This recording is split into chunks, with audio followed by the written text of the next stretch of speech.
Bonjour, je suis Franck Mercier, architecte solution chez Microsoft. Aujourd'hui, je vais vous présenter une composante de Power BI qui s'appelle Power Q&A et qui va vous permettre, à partir d'un site web qui vous présente une barre de moteur de recherche comme vous voyez à l'écran, de pouvoir tout simplement interroger les rapports qui ont été publiés sur votre Office 365 Power BI. Alors ici, vous voyez à l'écran tout simplement un écran assez vide finalement, avec juste une barre de moteur de recherche ici. Et si jamais vous tapez les mots suivants, donc montre-moi ou show, euh, et que vous rajoutez des éléments propres au rapport que vous souhaitez chercher. Dans cette galerie-là, j'ai des rapports de tout type sur l'évolution des cours de bourse, des actions du S&P 500, de la tournée des Rolling Stones, le nombre de médailles gagnées aux Jeux Olympiques, etc. Et ben, je vais tout simplement, en posant les mots-clés, lui demander de me remonter les informations parmi tous les rapports qui ont été publiés dans cette galerie. Donc là, je vais lui demander de me montrer, par exemple, euh, la croissance des stocks du S&P 500 donc depuis le début, donc depuis 1960. Donc on voit ici qu'il nous affiche voilà, la croissance des stocks est de 4,73% depuis le début. Je peux aussi lui demander de me donner le nombre de dividendes unitaires qui ont été distribués, c'est-à-dire le coupon. Je peux aussi lui demander de me montrer le cours de clôture et tout ça par secteur d'activité. Voilà, donc automatiquement, il va me proposer ce type de rapport avec ici la notion d'infobulle. Je peux aussi, donc si jamais je sais que j'ai un champ date dans mon rapport, je peux lui demander donc d'exploiter ce champ date et de me dire rajoute-moi donc la date complète. Et ce qui va me permettre, si jamais il détecte un champ date correctement formaté, ça va me permettre donc de pouvoir rajouter cette dimension temps sur mon graphique et de voir l'évolution dans le temps des différentes actions en termes de croissance, des dividendes versés euh, et des coûts de fermeture des actions donc à chaque fin d'année. Ça me permet aussi de remonter dans le temps, donc de voir les secteurs qui surperforment par rapport à d'autres et de voir des choses un peu plus bizarres aussi, comme ici dans les débuts des années 2000, au niveau de l'industrie, où la croissance qui n'est pas terrible et pourtant beaucoup de dividendes qui ont été versés. Alors, comme je le disais en début de présentation, c'est tous les rapports qui ont été publiés qui sont quelque part requêtables. Donc, si je lui demande de me montrer le nombre de concerts des Rolling Stones en Europe sous forme de carte, il va être capable de me le faire et de m'afficher donc les différentes tournées des Rolling Stones en France, etc. Donc tous les rapports qui ont été publiés dans votre site Office 365 Power BI seront requêtables de cette manière. Donc là, c'était juste pour vous montrer comment, justement, le résultat final, comment on exploitait nos rapports. Maintenant, ce que l'on va voir ensemble, c'est très rapidement la manière pour justement rendre disponibles les rapports requêtables de cette façon. Donc là, je vous propose de partir donc d'une feuille blanche et tout simplement ici un rapport Excel que vous connaissez déjà. Donc ici, c'est un Power Pivot qui me permet justement, si je reprends mon rapport des actions, de vous montrer donc un Power Pivot qui me permet de passer en revue secteur par secteur toutes les actions du S&P 500 avec une mise en forme automatique et conditionnelle qui me permettent de dire quelles actions ont le plus performé sur une échelle de temps que moi je définis via le slicer temps ici. Donc là ici je peux me déplacer dans le temps et voir voilà, quelles sont les actions qui ont le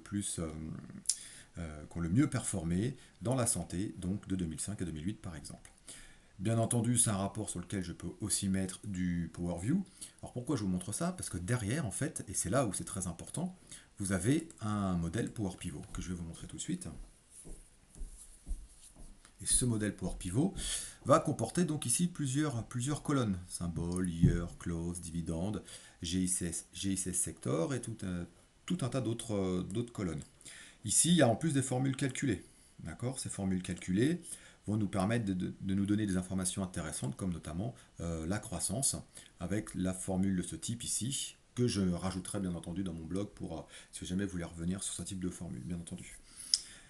J'aimerais attirer votre attention sur le fait, sur les noms que j'utilise. Vous voyez ici, GICS Sector, compagnie, dividende. Pourquoi je vous dis ça? Parce que ce sont ces noms de colonnes que vous allez pouvoir réutiliser lorsque vous allez requêter votre rapport.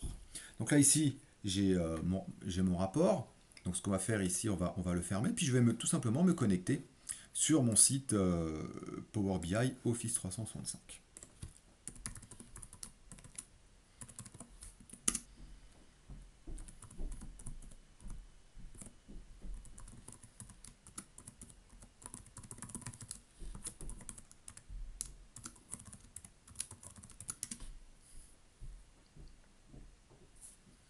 Donc maintenant que je suis connecté, donc j'arrive sur mon site Office 365 dans lequel ici j'ai une app qui s'appelle tout simplement Power BI.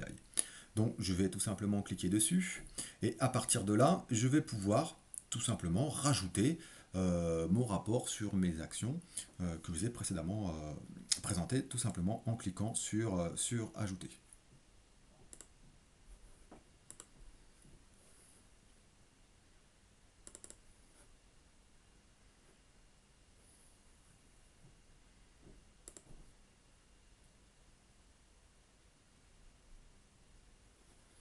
Donc là, mon fichier est en cours de rajout dans mon site Power BI Office 365.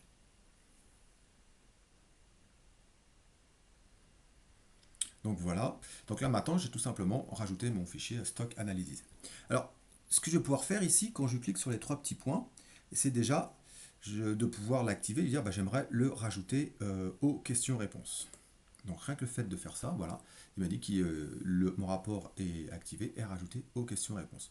Ce que je peux vous faire aussi, je fais une petite parenthèse, si jamais c'est un rapport que je souhaite mettre en avant, je peux aussi, comme vous le voyez là-haut, le proposer en rapport proposé tout simplement et il va être rajouté ici.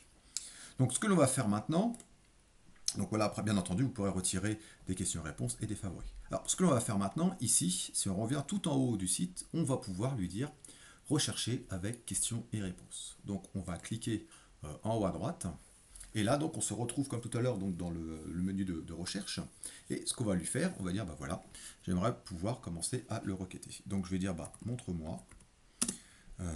Voilà, donc là en plus il est capable de me proposer avec une sorte d'intelligence les textes que je peux rajouter par rapport au rapport que je viens de publier. Donc je vais faire comme tout à l'heure, dividende, le cours de clôture, et donc comme je disais tout à l'heure, donc j'ai ICS Sector, pourquoi? Parce que c'est un nom de colonne qui existe dans mon modèle Power Pivot qui est embarqué dans mon fichier Excel, et puis je vais rajouter bien entendu la date comme je vous ai présenté tout à l'heure. Et donc là, voilà, donc je vais me retrouver maintenant avec le rapport tel que je l'ai présenté en début de présentation. Alors, une chose qui peut être intéressante aussi, c'est que si jamais ce sont des choses que vous allez estimer revenir assez souvent, vous pourrez très bien rajouter donc des questions préférentielles. Donc, tout simplement en rajoutant votre question. Donc, ici, stock growth, hop, dividende, close, by GICS Sector et en full date. Voilà. Une fois que vous avez fait ça, donc vous pouvez choisir une petite couleur de fond, si vous voulez que ça soit quelque chose de large ou de small comme vous le souhaitez. Et ensuite, vous allez choisir comment vous voulez représenter votre graphique. Vous pouvez même mettre une image de fond si vous voulez et faire save. Ce qui fait que maintenant, vous allez vous retrouver ici avec des questions supplémentaires et en favori. Ce qui fait que maintenant, si je clique ici, hop, il va tout de suite me proposer mes différents favoris par rapport à mes rapports. Donc si je clique sur celui-là, hop, il va me rajouter les rapports. Donc vous pouvez déjà mettre des séquences de mots-clés que vous pourrez proposer à vos différents utilisateurs. Donc voilà pour cette vidéo. Merci de l'avoir suivi et je vous dis à bientôt.